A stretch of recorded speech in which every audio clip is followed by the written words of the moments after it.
Hello guys, in this video I am going to show you how to search for timetables in the Gulf Air application.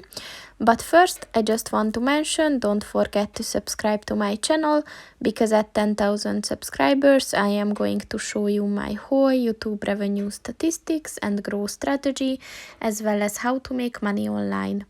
Let's jump into it. First of all, open the application on your phone. And then click on the More button at the bottom of the page on the right. And if you scroll down at the information section, click on the timetable button.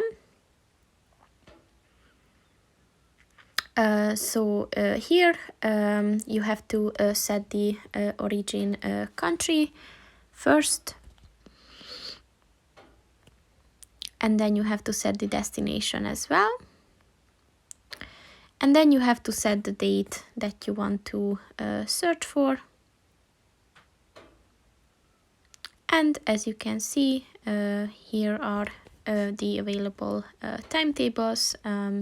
So you can see that on that specific day, how many flights are available, and with flight numbers, departure and arrival time and everything. So it's very detailed. And you will find all the information here. So that's pretty much it for this video, guys. See you in the next one. Goodbye.